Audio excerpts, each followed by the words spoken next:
Boa noite, pessoal. Sejam bem-vindos a mais um Traders Cast. Hoje a gente tem um convidado especial, Maurício Ramani, que ele é analista de equity e gestor na REC Capital. A gente vai falar bastante de small cap, que é o que vocês gostam, né? E vamos falar também de macro, que o Maurício acompanha, e outras teses que ele está olhando, tá? Boa noite, Maurício, Kevin, Fernando. Maurício vai se apresentar e a gente já puxa as pautas. Eu sou acho que um apaixonado por bolsa. Eu sempre gostei de bolsa, desde moleque, desde sempre. E já trabalho com isso há uns 13, 14 anos, sempre com análise. Então, mesmo quando eu estou fazendo gestão, estou fazendo análise. Acho que é sempre nesse viés mais micro da parada e gosto bastante do que eu faço. Há 2 anos, 2 anos atrás, eu trouxe para o meu sócio a ideia de abrir um fundo de small caps dentro da REIT. A gente sempre teve posições de small caps dentro dos fundos da REIT e a gente resolveu abrir um veículo só focado nisso. E esse veículo, hoje, eu sou responsável pela gestão, além de também tocar uma parte de análise de alguns setores da Bolsa, principalmente Capital Goods, Transportation, que tem bastante coisa de small caps, e também a parte de bancos. Então, hoje aí tomo conta aí de tudo isso e estou bastante animado aí com a conversa. Legal, boa. Boa, boa, Maurício. Primeiramente, obrigado por estar aqui com a gente, né? É a segunda vez. Eu lembro que a primeira vez que a gente conversou foi logo depois que vocês estavam abrindo o fundo, né? Você estava bem animado ali. E é um grande desafio, né? Abrir um fundo de small caps no Brasil com juro tão alto. Tem que ser um ninja, né? Para performar. E assim, até antecipando aqui para o pessoal, para quem não conhece o fundo de vocês, né? É REIT, como é que fala o nome, por favor? Rich. REIT, tá. REIT, da REIT, de Small Cap, está subindo 30 no ano, né? É bem legal, apesar de ter, obviamente, teses que, como você falou, a gente vai explorar aqui, não deram certo, né? Mas os acertos acabam compensando isso, gerando alfa. Mas, enfim, acho que a primeira pergunta, para a gente começar um pouco mais macro, né? E a gente está falando de um fundo de small caps. A gente está no Brasil, em tese, no momento que parece ser uma inflexão de juros, né? O juro chegou ao pico, e que pico, né? 15%. E ao que tudo indica, o mais provável, né? Está dado na curva, a gente vai começar um período de afrouxamento monetário. Se vai para 13, 12, 11, né? A gente não sabe, mas esse afrouxamento monetário deve vir. E parte do princípio que isso tende a ser bom para equities. Nesse contexto, Maurício, e assim, levando em consideração o que já andou, deixou de andar, o que anda performou, existe algum setor que vocês hoje têm preferência? Ou vocês olham mais o micro de cada empresa ao invés do top-down? Como é que está a cabeça de vocês? Eu acho, assim, só dando um contexto, assim, acho que a gente abriu o fundo em abril do ano passado. Desde então, o índice de small caps, ele subiu zero. O índice de small caps desde mais de um ano e meio se passou, né? E o índice de small caps subiu zero, enquanto o Bovespa teve uma performance muito melhor do que o índice de small caps, né? E eu acho que a grande razão para isso ter acontecido é justamente a questão dos juros, né? Os juros na época que a gente abriu o fundo, existia uma expectativa de redução de juros e que acabou não se confirmando, na verdade, e os juros acabaram subindo, né, em algum momento. E então, a curva futura, desde que a gente abriu o fundo, acho que abriu, sei lá, os 400 pontos, assim, até o pior momento. E acho que daí, no final do ano passado, foi o pior momento, né, da curva futura de juros e de pessimismo, né. Desde então, a gente viu alguma melhora nas expectativas, mas eu acho que, assim, puxando a sardinha para o meu lado, sem falar especialmente em algum setor, mas eu acho que as empresas small caps ligadas mais ao ciclo doméstico, elas tendem a outperformar.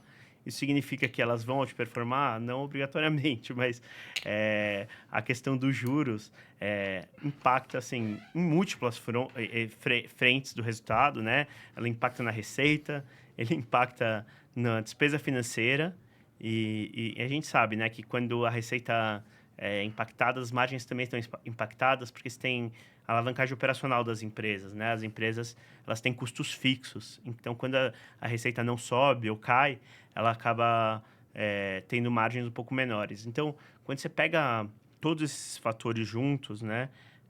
O impacto ele é muito, muito relevante, e daí a gente pode ver uma possibilidade até de multiplicação do lucro algumas vezes, e isso pode se refletir na valorização das empresas, né?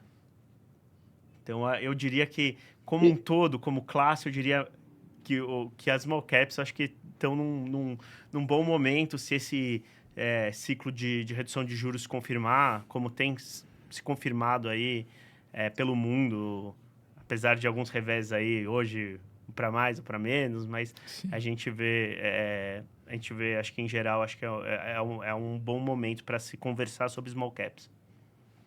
Uma curiosidade, acho até legal para o pessoal entender um pouco mais a cabeça de vocês, Maurício. Como que é essa cabeça de alocação mesmo, estratégia? Vocês olham muito mais o micro das empresas, das small caps que vocês estão comprando, acompanhando, ou vocês também misturam um pouco desse cenário macro, tipo, juros vai cair, vamos começar a olhar um pouco mais das empresas mais alavancadas, que podem, de repente, se beneficiar da queda de juros, vamos olhar para o mercado, enfim, que tem esse ciclo mais favorável agora com queda de juros, ou vocês tendem mais a, tipo, cara, vamos ignorar o macro, vamos olhar o micro, comprar empresa barata? Qual que é um pouco assim a cabeça, como essa forma de operar de vocês, até para o pessoal entender também um pouco mais do fundo? Legal. Eu acho que dentro da Reach a gente tem vários produtos, e tem alguns produtos que são, que a gente chama de MM, né? Que é o macro com o micro, que faz mais essa mistura do cenário macro com o cenário micro. E tem produto, e daí que seria o Total Return, que é um dos principais fundos da casa, que ele também faz a parte macro bastante forte. E daí você vai para o FIA, você tem um pouco de macro também, porque nas alocações. E quando você vai para o Small Caps, acho que é o fundo que tem mais o viés micro, na verdade. Então, de certa forma, a gente tenta não tomar tanto as decisões no fundo dos Small Caps pelo micro. A gente faz uma gestão mais bottom-up aí, e eu acho que, de certa maneira, foi o que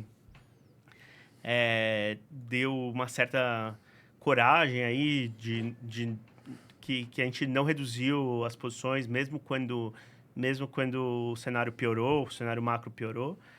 Mas a gente tende a segurar mais. Eu acho que o fundo dos small caps tem algumas...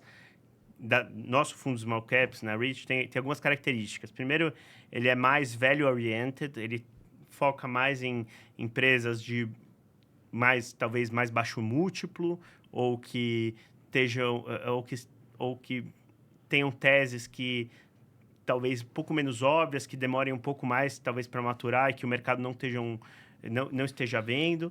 E também ele é um fundo mais concentrado também. Acho que essas são as três características principais do portfólio. Então, ele é um fundo mais arriscado, que tende a concentrar em grandes posições aí. E daí a gente busca ter uma convicção micro para tomar essas posições. Boa. Maurício, eu queria puxar aqui a gente já estava conversando, acho que é bem legal a gente incluir nessa pauta. A gente estava conversando ali sobre Randon, né? E eu te perguntei um ponto, você falou, pô, a Randon ela tem algumas vantagens, né? E a gente falou da governança, dos controladores, né? A Randon tem um produto muito legal, para quem acompanha o mercado sabe que uma coisa é você falar que você tem um produto marca Y, outra coisa é falar que você tem um Randon, né? Uhum. E você trouxe ali que você acompanha muito ali a parte de governança. Quais os detalhes mais importantes que você traz para a tese, né? A gente até falou de outras empresas, mas até a gente concordou que a Randon ela tem alguns detalhes que acrescentam, né? Tipo governança, a diretoria, né? E fora outros... Quais que são os principais que você olha assim numa tese? Vamos supor, você tem uma empresa X e uma Y. Pô, essa tem uma governança melhor, tem uma liquidez. Qual que são os principais aí para explicar um pouco, pessoal, a análise? Eu acho, assim, hoje a Randon é a nossa principal posição no portfólio, e é uma posição que até agora, quer dizer, vem até machucando a cota. Então, Hoje, esse ano, a gente está subindo 30% fundo de small caps. A Randon acho que tirou uns 10 pontos aí quase dessa performance, né? Então, falando assim, a Randon é uma empresa assim, que eu analiso, sei lá, talvez há 10 anos, essa empresa.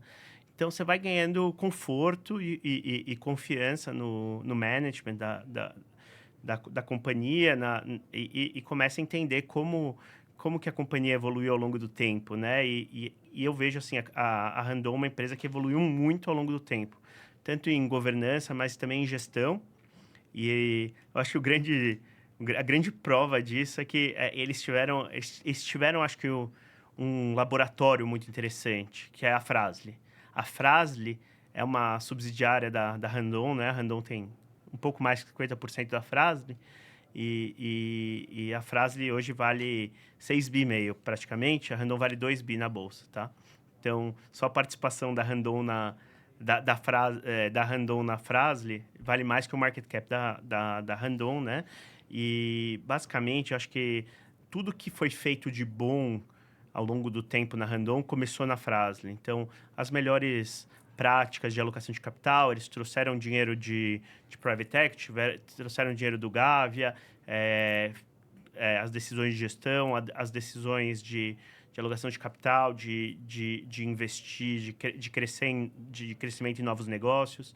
Então, acho que desde o começo, desde 2014, 15, o Daniel Randon, que é o filho mais jovem do Raul Randon, né, que é o fundador da empresa, ele foi colocado para tocar a Frasle. E acho que ele trouxe um pouco de uma cabeça mais moderna em termos de gestão e que deu muito certo. Demorou para maturar, mas a gente vê pelo próprio resultado da empresa, demorou 4, 5 anos até os resultados que o mercado apreciar de fato e os resultados da Frasle, mas eles de fato aconteceram, né?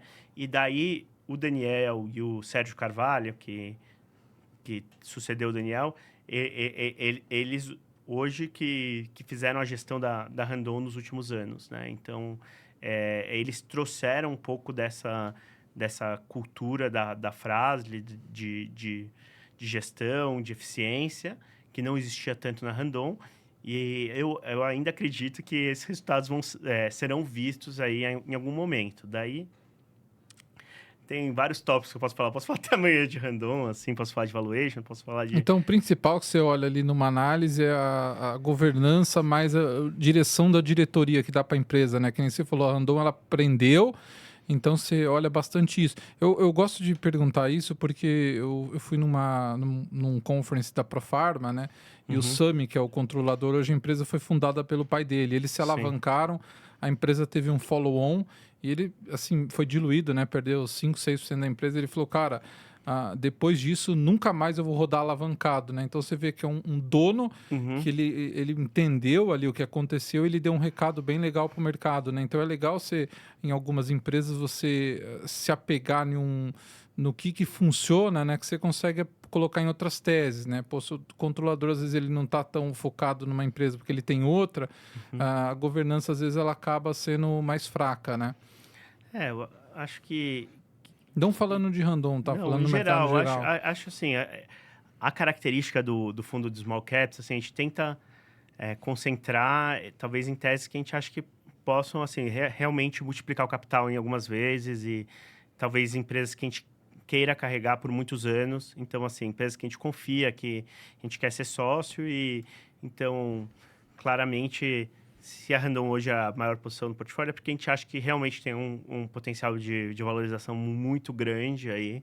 E isso também, junto com uma confiança na gestão, no management, que estão tomando as decisões que a gente acredita que sejam certas. Óbvio que tem erros, assim, acho que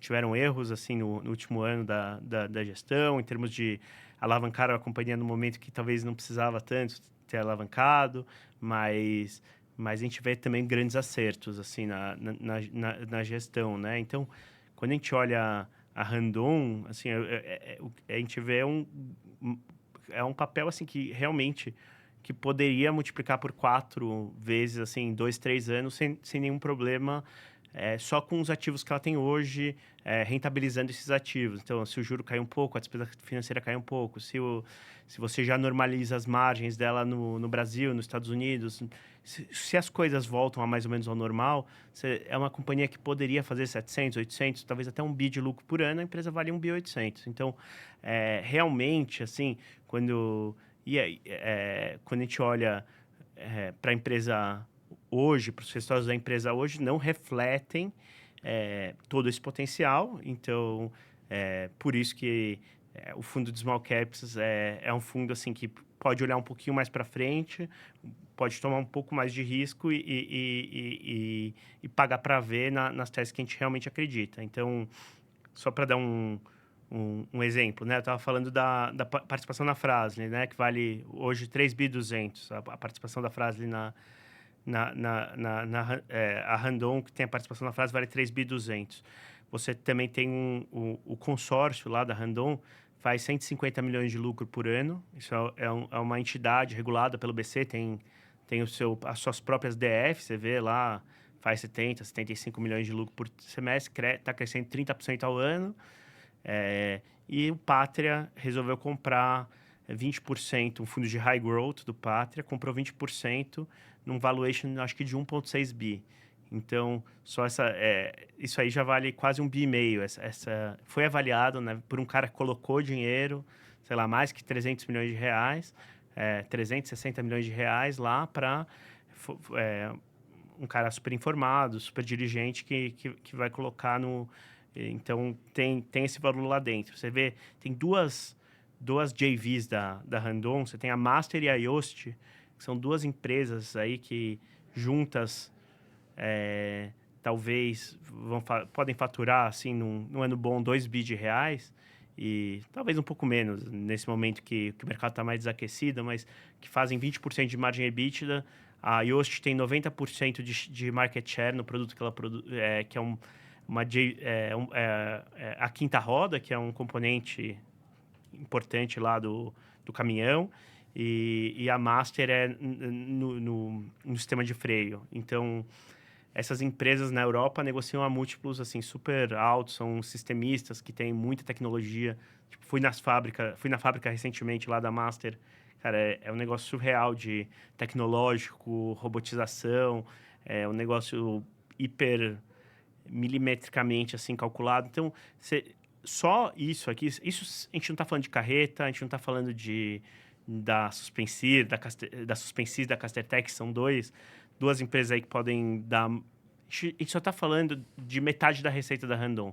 Só essas, vamos dizer, 4 joias aí da coroa juntas poderiam ter um valor justo aí de 6 bi de reais, assim, mais ou menos, né? Quando você tira uma dívida líquida hoje da holding da Randon, a dívida industrial da Randon, que é uns 4 bi, sobram 2, que é o market cap hoje. Então, você está avaliando a zero, basicamente, todo o resto da Randon, o resto poderia dar, num ano bom, sei lá, seus 8 bi de receita, poderia fazer com 10% de margem, talvez, mais ou menos, os implementos um pouco abaixo de 10 e a Suspensys e a Castertech um pouco acima de 10. Então, assim, se colocar qualquer múltiplo nisso aí, para a empresa valer 6, 8 bi de reais na bolsa, não é muito difícil. E, assim, acho que eles vêm fazendo a lição de casa. Então, não sei, eu já falei muito aqui, mas vem fazendo a lição de casa. E eu acho que o terceiro trimestre, a gente acha que pode ser um ponto de inflexão, assim, não um ponto de inflexão da porteira para fora, mas da porteira para dentro na nossa cabeça. Por quê? Porque o mercado caiu, né? A demanda por implementos caiu, e a empresa fez os ajustes no primeiro semestre, teve custos não recorrentes. Então, o terceiro TRI deveria ser um trimestre mais limpo, com uma margem melhor e com uma redução importante da dívida líquida da empresa pelos follow-ons que foram feitos na Fras-le e na Randon, né, o aumento de capital privado na Randon, e também pela redução de capital de giro. Então, a empresa se alavancou muito, porque estava com muito capital de giro, né, porque Mas quando ela fez o downsize, ela acabou diminuindo a produção e ela está vendendo hoje. A gente acha que ela está vendendo hoje muito mais do que ela está produzindo e está voltando esse caixa para a empresa. Então, até o final do ano, essa dívida de 4 bi na holding poderia ir para mais perto de 3 bi. E, cara, essas mudanças a gente fala de 1 bi como se fosse nada, mas o market cap da Randon é 2 bi, é menos que 2 bi hoje. Então, assim, realmente o negócio é muito sensível e a gente não vê tanto risco, assim. Você vê, e nem os credores veem risco, porque hoje a dívida da Randon, ela negocia CDI mais 1, assim, você pega as debentures. Bem tranquilo. Então, é super tranquilo. A empresa, ela vai dar lucro, assim, é um lucro pequeno no terceiro tri, no quarto tri, mas ela já vai, provavelmente vai virar para lucro. E a gente está, assim, animado de poder ter aumentado a posição nesse momento, assim, de queda, assim, eu falo que a gente só aprende sobre uma empresa mesmo quando você perde 40% com ela.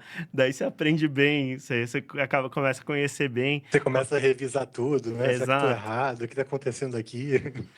Ninguém estuda quando tá dando certo, né? Exato. E basicamente, assim, acho que a proposta do fundo de small caps é ter posições, assim, de 25%, 30%. A gente sempre tem isso recorrentemente. Agora, acho que a diferença aqui é você ter uma posição de 30% depois que ela caiu, vamos dizer, a ação está caindo os 45% no ano. Então, obviamente, foi uma ação que a gente foi comprando conforme foi caindo. Então, realmente, acho que... E a gente acha que se tiver um cenário mais benigno, o negócio pode andar muito bem. Ela sofre com o agro ruim, ela sofre com o juro alto, ela sofre com muitas coisas ao mesmo tempo, com os Estados Unidos, que também o mercado de caminhões e de carretas está também num momento muito ruim. Mas a gente já vê alguma melhora para o segundo semestre, a gente vê uma melhora no segmento ferroviário também, isso pode ser uma coisa muito importante aí para a Randon, tanto a partir do quarto tri, quanto no ano que vem. Acho que a demanda eles ajustaram o produto dele, ferroviário, eles estão bastante competitivos agora. Acho que eles podem recuperar o share deles. Então, além de fazer carretas, eles fazem também vagões ferroviários. Então, é uma oportunidade aí de usar os ativos ociosos da Randon hoje para fazer também vagões ferroviários. Um vagão ferroviário aí seria o equivalente a vender 5, 6 carretas. Então, Caramba. você não precisa vender tanto para fazer uma receita importante, diluir custo. Então, acho que está acontecendo bastante coisa na companhia e a gente acha que as coisas podem melhorar mais rápido do que o pessoal tá achando, mas... Legal isso. Não, desculpa te interromper. É que todos os feedbacks, né, até os mais recentes, a gente também comprou o Randon no nosso fundo aqui da casa, né, Maurício? Eu conversei Perfeito. com você. E todos os feedbacks ainda, né, de que acompanham o setorial, a parte de implementos, etc., aí, pelo menos o que eu ouço, né? E, deve piorar um pouco, etc. E a gente sabe que o mercado antecipa. E antecipa, às vezes, até demais, né? Legal ouvir de você que você está vendo melhorias à frente. Eu tô vendo assim, é uma melhoria mais da porteira para dentro do que a porteira para fora. O mercado de implementos, ele é um mercado que, tradicionalmente, ele piora antes do mercado de caminhões. Então, ele já piorou no primeiro semestre. E o mercado de caminhões tem piorado agora um pouco no segundo semestre, que impacta um pouco a parte de autopeças dela. Mas, por outro lado, assim, quando a gente olha... acompanha os estoques de caminhão, ele vem reduzindo muito os estoques. Então, a gente acha que o ano que vem também, em algum momento, esse estoque vai ficar muito, muito baixo e as empresas vão ter que voltar a produzir e demandar também mais autopeças. Então, tem várias condições de contorno aí que são um pouco mais otimistas. A redução da alavancagem é ganhar tempo para poder assistir uma possível melhora, um possível cenário eleitoral mais benigno, ou uma melhora no agro, a gente não sabe nada disso, a gente sabe se vai acontecer ou não vai, mas pode acontecer em algum momento, e mesmo se o cenário o eleitoral for ruim, daí o dólar pode subir bastante e ajudar o agricultor também. Então, a gente nunca sabe como isso, a conjuntura pode ajudar, mas a verdade é que hoje tem muitos fatores ruins ao mesmo tempo e a empresa vai entregar algum lucro. Então, o carrego disso já não é um carrego tão difícil, na nossa visão. Então, é um pouco por isso que a gente tem essa convicção. É muito difícil carregar uma empresa quando a ação vai caindo. A gente entende que... E acho que tem um pouco de setorial também. O pessoal está bem negativo globalmente, né? A gente vê a Tupi, muita dificuldade por causa também o mercado americano de caminhões está muito ruim, a IOSP também começou a sofrer também com o mercado americano de caminhões, aqui no Brasil também desacelerou a produção de caminhões, mas na Randon a gente já vê uma melhora de resultado, talvez o pior momento já passou, na nossa visão. Legal. Maurício, para complementar aí com a discussão, e assim, só até passando feedback para o pessoal, né, que é muito legal ouvir isso, né? Às vezes você pode entender muito da ação e as coisas darem errado. Eu acho que o ponto, né, Maurício, é que ninguém imaginava que o macro setorial, né, fosse piorar tanto, porque, assim, de fato, se a gente olhasse a Randon a R$ 9, R$ 10 no início do ano, acho que estava ali, né? Uhum. Não parecia caro de forma alguma, né? De forma alguma parecia caro. Eu acho que se tivesse o mesmo resultado de 24, o papel estaria o quê? Uns 6 lucros naquele preço, uma coisa assim, de repente. Verdade. Então, né? Só que o macro piorou, né? O macro piorou. Assim, acho que em algum momento a gente acabou até diminuindo a nossa posição em Randon, porque a gente começou a perceber que as coisas estavam piorando de fato, mas acho que uma característica do fundo de small caps é que a gente é muito price sensitive, assim, o preço cai e as coisas começam a ficar muito interessantes mesmo, e a gente também já começou a ver uma virada de uma possível melhora de margem de implementos no terceiro tri. Então, tudo isso junto deu um pouco essa confiança de a gente voltar a aumentar a nossa exposição a Randon. Legal. Eu acho sensacional isso. E a nossa visão, quando a gente conversou com a empresa, né? Obviamente você conhece 10 milhões de vezes mais que a gente, né? Sobre ela, era isso, né? A gente até falou isso para o pessoal. O pior já passou, a própria Randon fala isso. E como você comentou, de dentro para fora isso, né? Principalmente. Não precisa ter uma melhora setorial, né? Para esse low ter acontecido, vamos dizer assim. Assim, o trading não é o meu forte, nem o meu objetivo, mas assim, quando a gente olha o técnico parece bom também, porque hoje a empresa tem acho que tem quase 35 milhões de ações alugadas, que é 10 dias de trading, 20% do float. Então, assim, eu acho que se as coisas não piorarem, a tendência é mais comprador até para desfazer essas posições short do que vendedora. Então na nossa visão é um pouco essa. Então, talvez assim, é um bom momento para se olhar, né? Óbvio que no momento de máximo pessimismo, talvez é o momento de máxima oportunidade, mas também tem alguma razão para o pessoal estar pessimista, né? Então, é muito difícil, mas o nosso trabalho como gestor, no fim das contas, é ter coragem de tomar decisões difíceis e até, sei lá, passar vergonha e ter coragem depois que o negócio acontece, tudo fica óbvio, tudo fica fácil. Então, mas acho que para dar resultado mesmo, você tem que ter coragem de tomar as decisões e fazer o que você realmente acredita, independente aí do que as outras pessoas pensam. Então, tem que ter um pouco de independência, de conseguir pensar por si só. Sangue frio, né? Sangue frio. Então, no final do ano passado, acho que a gente tomou uma decisão lá de aumentar MILs, por exemplo, né? Que também estava num momento... a ação tinha caído bastante e estava muito sofrido carregar aquela posição. E hoje, assim, vejo que foi uma decisão super acertada, assim, e... Assim, óbvio que ninguém vai... Depois que passa, tudo parece muito mais simples, mais fácil. Você queria ter comprado mais, o dilema, né? É isso. Sempre tem isso. Você nunca tá feliz, né, também. Eu devia ter comprado mais. Devia ter comprado na mínima. Maurício, se eu puder só fazer mais 2 perguntas sobre Randon, a gente troca de tema. Que é um papel muito interessante discutir, né? E quando a gente ouve que vocês têm 30%, chama muita atenção. Tem muito valor esse tipo de formação e eu parabenizo, né, a transparência que você está falando aí. Acho que isso é uma das coisas que mais agregam, acho que no mercado de capitais, né, no mercado de fundos, de buy side, admitir a posição que você tem, quando não dá muito certo no curto prazo, a decisão que você toma, porque quando passa é sempre óbvio falar, né? Você tem uma posição que deu muito certo, banco mercantil, assim, falar dela é uma moleza. Falar do que não está dando certo no curto prazo não é tão fácil assim, né? Mas, enfim, duas perguntinhas só, antes da gente seguir para outros papéis, né, que também a gente vai querer ouvir.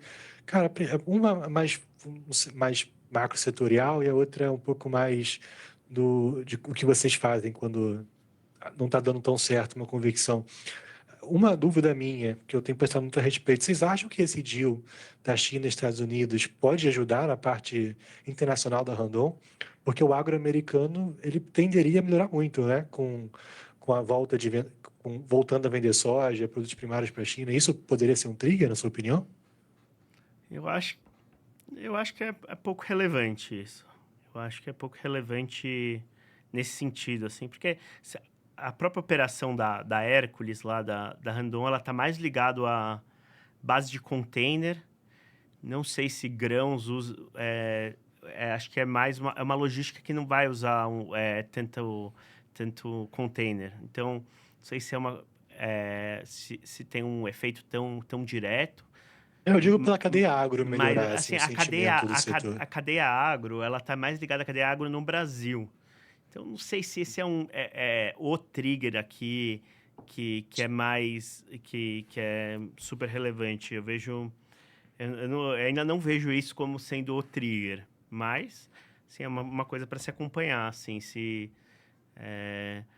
os juros... se os Estados Unidos e a China chegam em algum acordo, né? A pressão inflacionária nos Estados Unidos pode diminuir, se os juros globais caem, isso sem dúvida é super positivo para o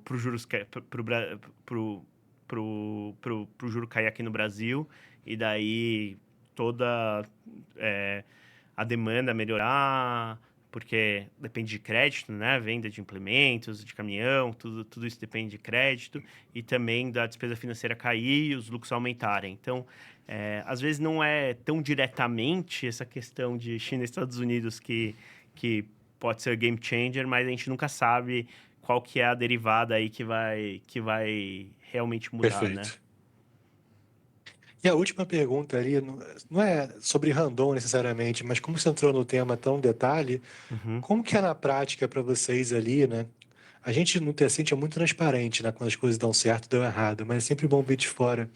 O que é na prática vocês com uma convicção que está dando errado e não tem muito o que fazer, né? O papel é um que está caindo há algum tempo. O que isso reflete no dia a dia de vocês? Vocês falam mais com a empresa? Começa a rezar? Diminui? O que vocês fazem nessa Não, hora? eu acho que... é, Eu começo a rezar. não, eu acho que assim, acho que com certeza estudar mais é uma coisa que é meio instintivo, né? Você com certeza vai estudar mais, né, essa empresa, mas estudar mais não vai fazer essa empresa, a ação subir, né? Então, isso é uma coisa que você tem que ter sempre em mente, que é estudar mais, você pode saber muito da ação e isso não vai fazer ela subir de fato. Você tem que... o que o correto e que nem sempre é fácil, é óbvio de isso acontecer, é você comparar o valor da ação, de fato, da empresa, né, do equity, e o valor que você acha justo. Então, assim, às vezes você teve uma piora de fundamento, de fato, mas a queda de preço foi muito maior do que a piora de fundamento. Daí, talvez não se justifique a venda, mas se a piora de fundamento, se a ação caiu e a piora de fundamento justificou essa queda, então, de fato, talvez você deveria pensar e estopar a posição. Acho que, pelo contrário, não tem nenhuma vergonha, assim, e é muito mais, da minha visão, no fundo dos small caps, seria um stop mais qualitativo do que quantitativo. Então, se a empresa toma uma decisão, assim, que pô, que ela fere a tua confiança, então talvez você tem que realmente estopar a posição e acho que não tem que ter medo disso. E acho que tem casos que a gente tomou essa decisão, assim, tanto no fundo do Small Caps e ao longo da minha carreira, acho que a gente, muitas vezes, convicções que a gente te vendeu e quando precisa tomar a decisão, tem que tomar a decisão e partir para a próxima. E também, mesmo quando não fere o sentimento, assim, quando você acha que o fundamento vai piorar, acho que tem que vender, de fato. Então, tinha uma posição de OSP, assim, uma empresa que, assim, extremamente barata, na minha opinião, assim. E a gente tinha uma posição de Eu OSP... gosto bastante dessa, quero ouvir a tese. Não, a gente tinha uma posição de... Vocês zeraram, né? A gente zerou a posição de OSP, né? Muito porque a gente viu uma piora no fundamento muito importante, assim, na questão de demanda nos Estados Unidos, assim, de caminhão, e que é um segmento que ela tem muita margem, e a gente viu uma piora de caminhão aqui no Brasil. Então, e a gente não via isso refletindo no preço. A gente vendeu, sei lá, os seus 13 e pouco, já tinha começado a cair a ação, mas acho que a gente não hesitou em zerar nossa posição em todos os fundos da casa, porque a gente achou que a gente provavelmente teria uma oportunidade de recomprar essa ação a um preço mais baixo. E no Caiu momento... bem, hein, meu? É uma ação que caiu bastante, assim. Então, a gente acabou... E daí a gente já tinha mais convicção de que as coisas estavam melhorando na Randon. Então, a gente acabou migrando um pouco a posição. Também a gente estava ganhando mais convicção na tese de mercantil, a gente também aumentou. Buscamos outras alternativas aí que a gente acha que tinham mais upside para aquele momento. Então, acho que não tem...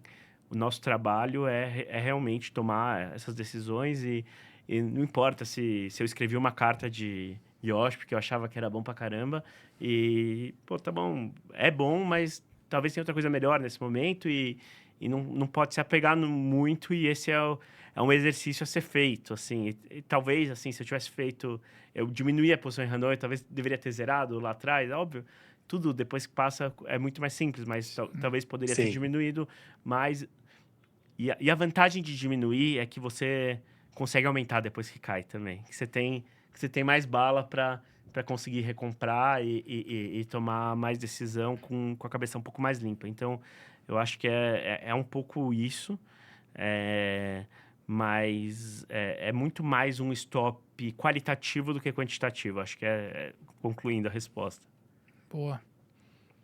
Perfeito, Maurício, muito obrigado. Bom, mas seguindo aqui, você falou da maior posição de vocês. Se a gente puder explorar as outras maiores, vamos dizer assim, top 2, top 3, top 4, o que mais vocês têm convicção, o que mais vocês gostam hoje que é relevante para vocês no fundo? Então, hoje nossa segunda maior posição é Banco Mercantil. Assim, a gente foi muito feliz, assim, no ano passado e no começo desse ano com o Banco Inter, né? E a gente continua tendo o Banco Inter nos outros fundos da casa, só que a gente achou que ficou um pouco grande pro fundo Small Caps, e a gente viu uma oportunidade em Banco Mercantil, que tem uma liquidez baixa, né? Então, seria interessante para um fundo menor, que é o nosso fundo Small Caps. A gente viu o que é o Banco Mercantil. O Banco Mercantil é o único banco que não é bancão, né? Que não é Santander, Bradesco, Caixa, Banco do Brasil, Itaú, que entrou em todos os leilões de folha de pagamento do INSS desde 2009. Isso dá uma vantagem para ele, que ele pode pagar o benefício para qualquer aposentado no Brasil hoje, que nenhum outro banco digital ou banco no Brasil tem. Então, ele usou essa vantagem regulatória, vamos dizer assim, para se tornar o banco da terceira idade no Brasil, e ele tem sido muito bem sucedido. Hoje ele já tem 9 milhões de clientes e ele tem um modelo de negócio assim, extremamente rentável, tão rentável que até a gente escreveu uma carta discutindo assim, que explica uma rentabilidade tão alta, que assim, ele faz 40% a 45% de ROI. Então, uma coisa assim, surreal mesmo. O banco cresce acima de 20% ao ano e e faz o funding 100%, 20%, 30% ao ano, faz o funding com a própria geração de lucros, assim, do banco, e vem vindo muito bem, assim, eles conseguiram fazer um modelo, assim, que parece super, super interessante, né? Que é um modelo que ele alia bastante receita de serviço, então ele vende bastante... alguns seguros-saúde bem simples, algumas assistências para o pessoal da terceira idade. E isso dá uma receita de serviço muito interessante para ele. Além disso, já que a carteira dele é muito focada em consignado, ele consegue, e o consignado ele demanda metade do capital regulatório do que um empréstimo comum. Então, você consegue ter uma carteira muito mais alavancada. Então, ele tem uma carteira de crédito grande em relação ao equity dele. Isso ajuda também o ROE dele. E, além disso, já que ele tem o fluxo de caixa do cliente dentro do banco e ele tem a principalidade do cliente, então é muito interessante o modelo que eles usaram, que hoje é quase um WhatsApp first, mais do que app first. Então, porque acho que todo mundo no Brasil, acho que todo brasileiro sabe usar o WhatsApp, né? Pode não saber usar o celular direito, mas o WhatsApp é um negócio que a pessoa domina. Então, o aposentado ele pode usar bastante pelo WhatsApp e fazer Pix. E ele começou isso muito cedo. Ele foi até um case do Facebook, da Meta, né? Que é dona do WhatsApp, no mundo, um case global aí. Então, nisso ele consegue ter o fluxo de caixa, a principalidade do cliente aposentado e consegue oferecer um crédito pessoal que tem uma taxa muito mais alta com uma inadimplência baixa, porque ele conhece muito bem esse cliente. Então, é um banco que está mais... quem é da capital de São Paulo, assim, às vezes conhece menos, né? Porque eles são um banco mais de interior de São Paulo, de Minas Gerais, mas hoje estão praticamente espalhados no Brasil inteiro. Eles têm agências bancárias de fato, então isso é um negócio que precisa para poder atender o aposentado. E eles participaram do último leilão do INSS, e eles ficaram em segundo lugar na maior parte do Brasil, assim, do Brasil. E isso significa que eles não vão ganhar nada, porque o primeiro lugar vai levar tudo. No caso, foi a Crefisa o primeiro lugar. Isso não significa isso. Significa que nos lugares em que a Crefisa tenha uma agência bancária mais próxima, a Crefisa ela tem prioridade. Mas nos lugares que a Crefisa não tem uma agência mais próxima, ele acaba tendo a prioridade. Só que o que aconteceu é que a Crefisa... recentemente o INSS pausou por problemas assim que eu não sei exatamente explicar o porquê, mas o INSS barrou a Crefisa de conceder de pagar a folha de pagamento para novos aposentados. Isso fez com que agora eu acho que eles estão recebendo um volume de aposentados muito grande, assim, e esses aposentados têm um NPV muito alto, porque, na verdade, eles estão recebendo por um valor bem mais baixo do que o que a Crefisa tinha bidado. Eles estão recebendo pelo valor que eles tinham bidado. Eles pagam para poder pagar o benefício aí para o aposentado e ter a folha do aposentado. Então, tudo isso... parece que eles conseguem ter um modelo assim super interessante. O Gustavo, ele é o filho, um cara mais jovem aí da família, que é brilhante, assim, na minha opinião. Assumiu o banco faz alguns anos. Ele era um cara que trabalhava na Petrobras, na verdade, foi chamado pela família para trabalhar no banco. E, assim, fez uma revolução lá dentro, a parte de tecnologia bastante avançada lá dentro, até com esse negócio de WhatsApp, um app focado pro idoso. Então, assim, até tentei abrir uma conta, eles limitam, eu não tenho perfil para o banco, então eles não me aceitaram, mas tem toda uma lógica por trás, assim, super, super interessante.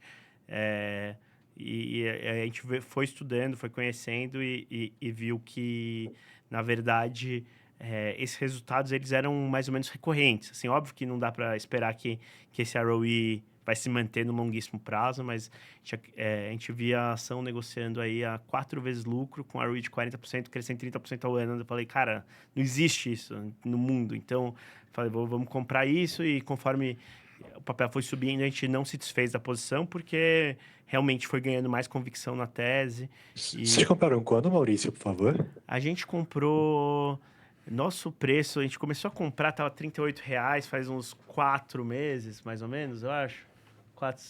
Legal, já andou pra caramba. Já andou 4 meses só, já andou muito, né? Andou bastante. Mas, assim, é verdade que a gente vendeu a nossa posição. A gente praticamente, a gente tinha feito um resultado fantástico, assim, com o Banco Inter. A gente acabou vendendo, trocando por, por Banco Mercantil, assim. Devia ter ficado com as duas, que as duas foram muito bem, assim. O Banco Mercantil, inclusive, foi melhor que o Inter, né? que o Inter, mas o Inter foi fantástico, assim, acho que contribuiu bastante com a cota do fundo, e mostra um pouco desse lado dos bancos, essa oportunidade que eles têm, que quando eles escalam, eles diluem bastante esse custo fixo, e quando eles estão alavancados, escalados, assim, podem dar um retorno muito alto, principalmente os bancos digitais.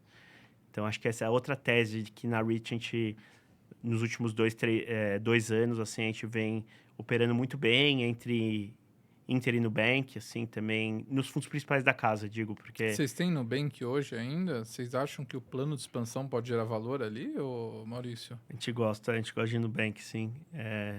Assim, eu sei que daí é um pouco, não é muito o approach do small caps, né? Porque é exatamente o oposto, né? Porque é uma empresa muito grande, com múltiplo alto, né? Relativamente alto. Menos o lado velho, mais growth. Mas a gente acredita que eles realmente fizeram... Tem nas mãos um negócio muito especial que só eles estão conseguindo realmente dar crédito com rentabilidade para uma parcela da população. Então, você vê todos os outros bancos que tinham tentado escalar em crédito pessoal para média e baixa renda no Brasil, meio que acabaram desistindo e diminuindo a operação. E pelo contrário, eles têm conseguido ser muito, muito rentáveis. Então, aqui no Brasil, eles estão fazendo quase ROE de 40%, com um crescimento assim, brutal. Assim, parece que o segundo trimestre foi um ponto de inflexão para a operação no México também. Então, começa a dar resultados, vamos dizer, o modelo de negócio dele também no México. Então, quando o negócio se provar no México, na Colômbia, a gente acha que o pessoal vai começar a precificar ele como um player que é, na verdade, o maior banco digital global, né? Latam, né? Latam ou global, em algum momento. Então, realmente é um negócio muito, muito interessante. Eles estão indo para os Estados Unidos agora também, né? Eles começaram, assim, devagarinho lá, uma operação nos Estados Unidos também, que também é uma oportunidade, assim, porque só os latinos nos Estados Unidos já é um mercado, assim, maior do que o mercado bancário brasileiro. Então, realmente é um negócio que pode escalar em algum momento, mas vai demorar anos até o negócio escalar nos Estados Unidos. A gente estava mais cético no primeiro semestre em relação ao Nubank. Desde o terceiro tri do ano passado, basicamente, a gente estava mais cético, vendo que eles estavam tendo dificuldade de expandir a NIM deles, a receita de juros, e tiveram que desacelerar em algum momento a parte de Pix parcelado. Mas quando a gente viu o resultado do último tri, a gente realmente falou, cara, isso aí tem um potencial de crescimento de NIM, assim, muito alto no curto prazo e de rentabilidade. E eu acho que foi um grande acerto, assim, comprar mesmo com 10% de alta no dia do resultado. A gente comprou e mesmo assim deu alegria. Então, acho que é um pouco isso, assim. Mas é uma empresa, assim, muito especial, com uma gestão muito boa também. E que a gente vem transitando bem entre Inter e Nubank. Então, no ano passado, a gente tinha Nubank, depois, quando a gente achou que o Nubank ia começar a piorar, a gente trocou por Inter. Depois, agora, ficamos com Inter e Nubank. Então, acho que tivemos bons resultados aí. Acho que o banco digital, quando é um negócio fantástico, porque ele simplesmente ele tem um custo fixo muito alto. Então, escalar um banco digital, o endgame disso é você ter uma rentabilidade muito boa, e com o AI a experiência do usuário só vai melhorar, na nossa opinião. E esses caras que já têm os clientes e têm clientes engajados vão conseguir se beneficiar bastante disso. E acho que a diferença entre o Inter e o Nubank, assim, é basicamente o Inter é um banco que conseguiu ir muito bem na parte de serviços e conseguir ter um app assim, super completo em tudo. E o Nubank foi muito bem na parte de crédito. E daí eu acho que tem oportunidades para os dois, né? O Inter se desenvolver em crédito e o Nubank se desenvolver em mais serviços, em ter um app mais completo e poder oferecer mais produtos para os mesmos clientes, né? Acho que quase todos os brasileiros que tem, quer dizer, tem 90 milhões de brasileiros quase correntistas do Nubank, então quase toda a população adulta e economicamente ativa Tem conta no Tem Nubank. trabalho tem pra conta lá, no né? Nubank. Então, assim, os caras... É uma história, assim, muito, muito interessante e improvável, assim, de acontecer. Assim, não são os múltiplos mais absurdos. Então, dado que o crescimento é muito grande, então você vê negociando a 20 vezes lucro ano que vem. Não é o fim do mundo na nossa visão, sendo que é uma empresa assim, muito, muito especial em termos de gestão e tudo. Mas é isso, tem que ter um olho no valuation e tem que ter um olho para crédito. Acho que no momento que o crédito começar a piorar, ele vai ter que desacelerar. E isso pode levar a uma piora. A gente não está vendo isso acontecer ainda no curto prazo. A gente tinha essa visão que ia acontecer no segundo TRI. A gente ia começar a ver isso e não aconteceu. Então, a gente virou a mão e compramos e estamos felizes aí com a nossa posição aí no Bank. Legal. Bem legal. E, Maurício, eu queria aproveitar. É muito interessante ver uma coisa, né? Aqui eu estava olhando a carteira de vocês aberta de junho. Tá. E é muito legal quando a gente cruza, né, as informações, que você, por exemplo, isso aqui tem muito valor. Deixa eu abrir aqui que eu perdi. Pronto. Por exemplo, você falou que a Estiop vocês acabaram zerando, porque sentiram menos confiança, etc. A Estiop, em junho, era a segunda maior de vocês, né? Aham. Isso não impediu de vocês zerarem quando vocês viram que, de repente, tinha coisas mais assimétricas. A Randon, nessa época, era a quinta maior. E vai até com linha com o discurso que você falou, né? Vocês tinham reduzido primeiro e depois voltaram a aumentar. E hoje a Randon já é a maior posição. O Banco Mercantil, que hoje é a segunda maior, né? Está entre as grandes maiores, ainda era bem menor nessa época, tanto porque ela andou, né, desde então, Uhum. quando vocês aumentaram para cima, você comentou isso, bem interessante. Era a sexta maior Banco Mercantil, hoje é a segunda, né? Aham. Então é bem legal para o pessoal ver que o que você está falando aqui casa muito, né, até com o movimento da carteira. Uma que eu queria perguntar, que na época era top 3 de vocês, para ver se ainda é grande, vocês têm ainda a Vivara. É uma que está formando bem esse ano, uma ação de qualidade, Aham. estava com múltiplo bem amassado, vocês gostam ainda? Tem? A gente gosta bastante. Eu não sou o analista responsável por cobrir Vivara, então posso cometer algum erro, mas assim, a gente gosta, a gente acha que é uma tese assim única no Brasil de uma empresa, uma empresa com ROIC alto, crescimento bom, oportunidade de crescimento tanto em life como e eu acho que também é outra que tem uma posição short gigante aí também e o pessoal é mais pessimista, muito com medo do preço do ouro, do capital de giro, mas na nossa visão, assim, a gente acha que é uma das empresas que vai melhor performar dentro do varejo no segundo semestre. Enquanto várias empresas devem desacelerar aí no terceiro tri, ela deve continuar tendo um bom crescimento e com expansão de margem. A empresa, assim, teve muito desgaste com o mercado, assim. Acho que é um desgaste que foi justo, né, da parte do mercado não gostar da comunicação da empresa e das coisas, do jeito que as coisas foram feitas, em termos de gestão, de mudança de gestão mas na prática o que a gente viu é que é um negócio tão bom que está, vamos dizer, acima das movimentações assim, internas, não impactaram de fato nos resultados da empresa. A empresa vem entregando super bem e tem uma oportunidade enorme aí em Life, que é a loja deles que está mais ligada à prata, que é um ticket menor, então você pode ter muito mais lojas. Eventualmente você poderia até ter lojas na rua, né? Porque já que o ticket da prata é muito menor, não é uma joalheria, assim, então você conseguiria ter loja de rua. Então o potencial de crescimento assim é muito grande.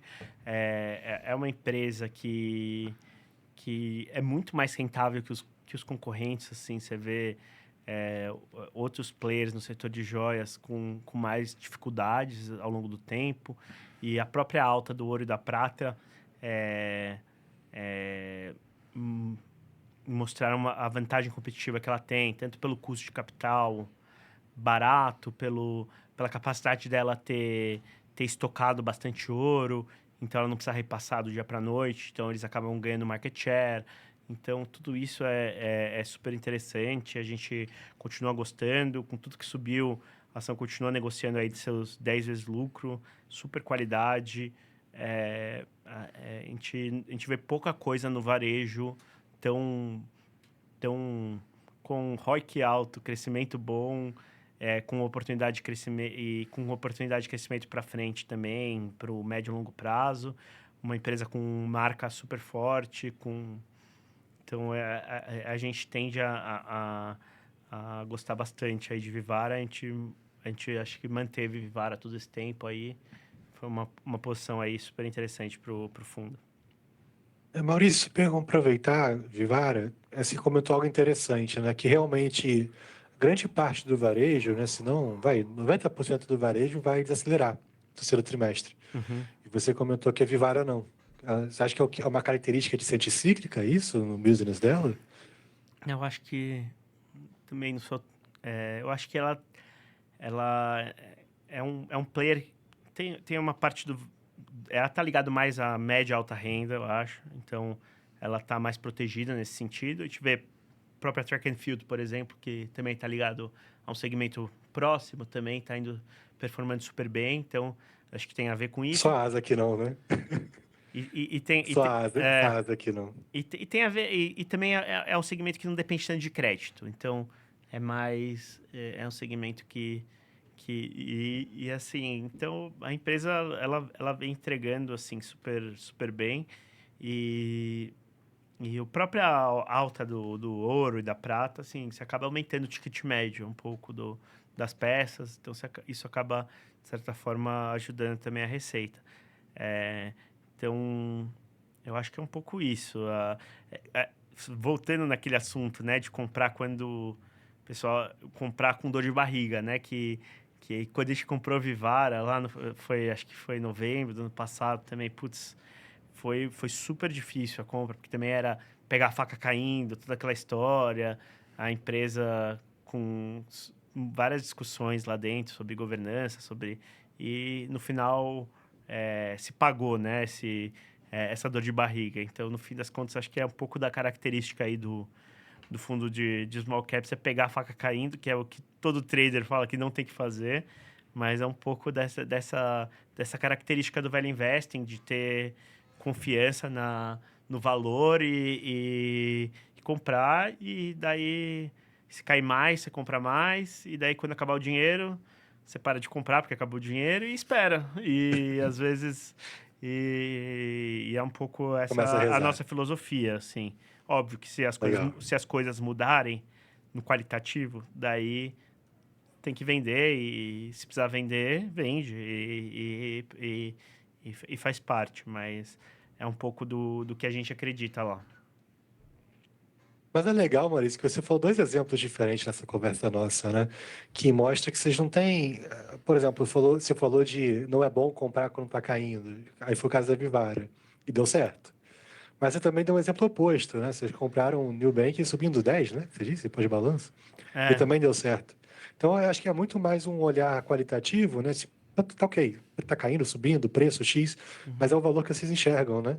E tentar tirar um pouco esse viés do price action, talvez, né? É bem interessante isso. com certeza, acho que é isso. Às vezes, No final é o preço que você está pagando, né? É o que conta. perfeito.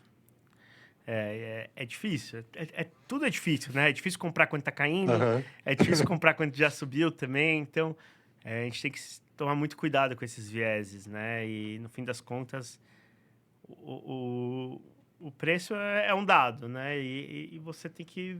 E pode ser que o pessoal tá vendendo porque subiu, e na verdade tem muito mais para subir, e pode ser que o pessoal tá vendendo porque caiu e é uma super oportunidade também comprar. Então, acho que Porque panicaram, né? Não aguentou é mais e distorceu o papel. exato. Então, é muito essa visão. O próprio Banco Mercantil, se for olhar 3, 4 anos atrás, valia R$ 2 a ação. A gente Sim. começou a comprar R$ 38. Ele sobe todo ano pra cacete há 10 anos. Então, porra, Acho que teve um ano só que ele não subiu. então ele foi de 2 para 38, falava, vou comprar isso a 38, o negócio valia 2. Então, pô, tem que comprar. Você acha que tá 4 vezes lucro, crescendo, com a ROI de... Talvez o cara que me vendeu só vendeu porque, pô, já subiu demais. Mas, na verdade talvez estava barato mesmo. Sim, Perfeito. verdade.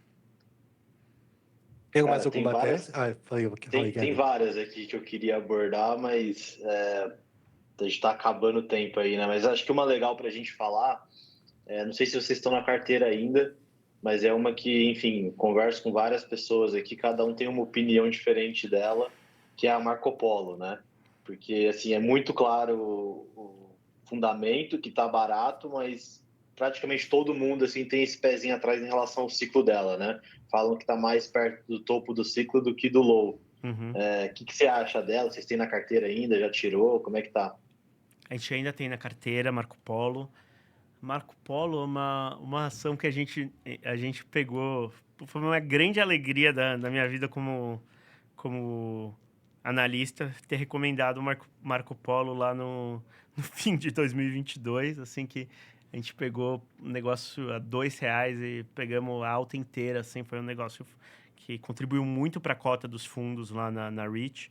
Foi antes de existir, né, o fundo de small caps, mas pô, e também era um negócio que é um papel que estava de lado assim há uma década, né? Com margem baixa, estava tudo difícil e virou para o positivo. Hoje, a gente vê a Marco Polo com um super carrego bom, assim, uma empresa que está praticamente caixa líquido, gera muito caixa, tem oportunidades aí de aumentar a rentabilidade ainda em algumas geografias, né? Você tem Argentina agora, que tinha um temor, né, que a Argentina poderia piorar, de fato,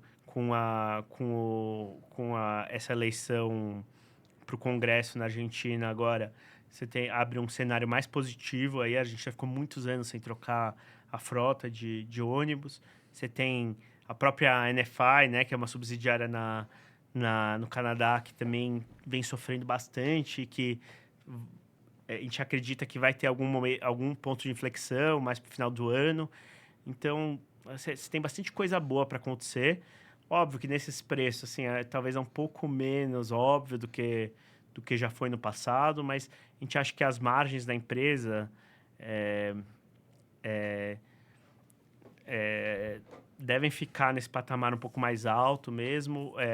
Hoje, não é que está vendendo muito ônibus no Brasil, né? A gente está vendendo, assim, menos do que a gente vendia há 10 anos atrás, assim, o negócio vende muito menos, né? Então, ele tem muito menos competição e a gente acha que ele tem um posicionamento muito forte aí no rodoviário, assim, o produto dele no rodoviário é um produto muito superior ao concorrente e ele consegue precificar muito bem esse produto no rodoviário. Hoje a gente está com juros super alto, Então, acho que se o juro fosse um pouco mais baixo, com certeza a demanda por ônibus seria maior. Então, é difícil falar que está no raio do ciclo também. Acho que tem uma oportunidade aí que a empresa ela vem falando que não deve pagar muito mais dividendo que seus 40%, 40%, 50%, que é o histórico. Mas, assim, acho que em algum momento a empresa vai virar para o caixa líquido, ela vai ter que pagar mais dividendo, acho que vai querer pagar mais dividendo e daí se a gente vai ver um dividend yield, assim, double digits, né? Daí, no caso do fundo de small caps, por ser um fundo menor também, a gente consegue ter Pomo 3, né, historicamente. E a Pomo 3 estava negociando com 25% de desconto sobre o Pomo 4. Daí agora caiu um pouco, o desconto está tipo 15% de desconto. Isso é uma coisa que a gente conseguiu aproveitar bem, né, no fundo dos small caps. Tanto em Rapt 3 também, a gente carregou Rapt 3 por bastante tempo e o desconto fechou. Quando o desconto fechou, a gente mudou para Rapt 4. Então a gente consegue fazer essas mudanças. Mas eu acho que é um papel barato, gerador de caixa. É um papel de menor risco, que também tem menos potencial de multiplicação do patrimônio, mas eu acho que ele compõe bem o portfólio, sim. E é isso. Acho que eu gosto assim de Marco Polo nesses preços ainda mais com a recuperação, com a queda mais recente que ele teve. Tem umas oportunidades. O ano que vem, uma ordem do Ministério da Saúde lá de ônibus Volkswagen que eles devem fazer com a Marco Polo, que deve adicionar em cima dos ônibus do caminho da escola. Então, isso deve dar uma demanda boa para o ano que vem aí, ainda. A dúvida é se esse juro alto por tanto tempo vai começar a atrapalhar a venda de rodoviário também. Mas, assim, o resultado sai hoje, amanhã, não sei, deve sair muito... Deixa eu ver aqui. Deve ser um resultado super bom na minha cabeça, assim, não sei se... pode ser que eu tô falando besteira, mas é muito... Sai dia 30, amanhã. Sai amanhã, então... deve ser um resultado super forte, eu acho, na minha opinião. Assim, pelos dados que a gente acompanha, tende a ser um mix melhor do que ele vinha entregando no primeiro semestre. Então, assim, não tem nada de muito ruim para acontecer. Pode ser que tá as margens pode ser que estão um pouco mais altas que a média histórica, mas muita coisa boa também a empresa fez para melhorar essas margens. Então, difícil falar que as margens vão cair aí no curto prazo. Então... Maurício, antes da gente encerrar, só queria fazer uma pergunta. Mandaram no YouTube essa pergunta, eu acabei selecionando ela, porque eu acho que é uma empresa que talvez seja do nicho que vocês gostam de olhar. Perguntaram de shoes. É uma também que... imagino que você acompanhe, né? Eu acho que vocês não têm. Mas é uma que, enfim, eu acho que entra nesse nicho de papéis que vocês gostam. Também tá um pouco mais complicado. Você tem alguma opinião sobre? Cara, a Shoes foi uma ação que a gente carregou nos fundos, no Rich FIA, entre 2014 a 2020, talvez. Uma coisa assim. A 2019. Caramba. E foi um grande contribuidor para a cota do fundo, uma empresa que eu conheço super bem, assim, e visitava trimestralmente ou semestralmente, ia para Joinville visitar lá os caras, assim, tenho muita admiração pela empresa.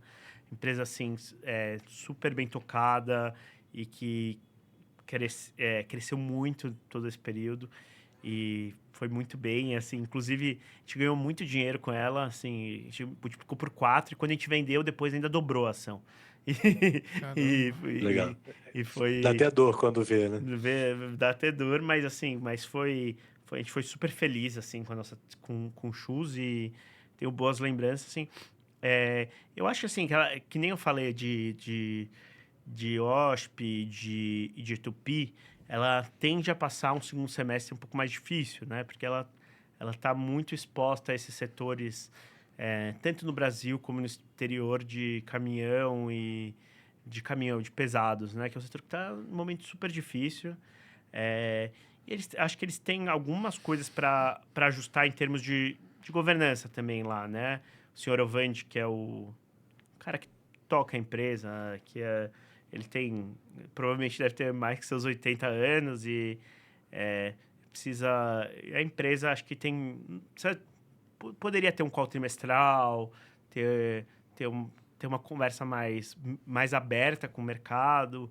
Então, acho que isso impede um pouco de ter uma visibilidade, ter um prêmio em relação... Mas eu acho assim, quando o mercado voltar para pesados, essa empresa é super, super bem organizada para surfar super bem.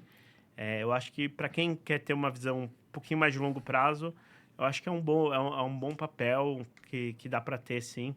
Mas, assim, hoje a gente acha que a grande assimetria está em Randon e no setor. Então, a gente prefere concentrar mais, né, na Randon. Assim, a Shoes é uma empresa que hoje eu acompanho um pouco menos, mas com certeza ela vai sofrer dos mesmos males aí que a IOSP e a Tupi estão sofrendo aí no curto prazo. Tinha o diretor de autopeças da Shoes, o Bruno, o ex-diretor, né?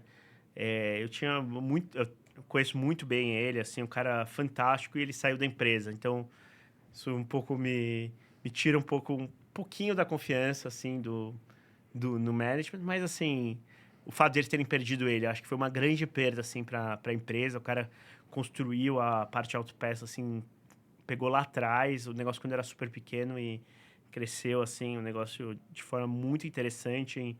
Ficou uma década lá e eles acabaram perdendo esse executivo. Achei que foi uma grande perda para a empresa, mas, assim, é uma empresa que eu admiro muito. Bem legal, Maurício. Não sei se vocês têm mais algum comentário para fazer, Maurício, Massa, Kevin. Eu não. Bom, Acho que é isso. Assim, eu ainda tinha coisas aqui, mas acho que para ganhar tempo, a gente dava deixa para para a seguir mais próxima 2 vez que a horas gente isso, né? dá para continuar. Tinha mais umas aí para mandar, mas a gente deixa para convidar de novo o Maurício aí e a gente continua. E Maurício, de novo, muito obrigado. Foi um papo realmente muito legal.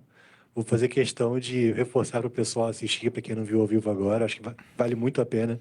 Tem muito valor nesse papo nosso aqui de hoje. E só antes de fechar, como é que a gente faz para achar o fundo de vocês? O fundo, seja o principal, o maior, né, de ações, o seu de small caps, onde é que eles estão disponíveis?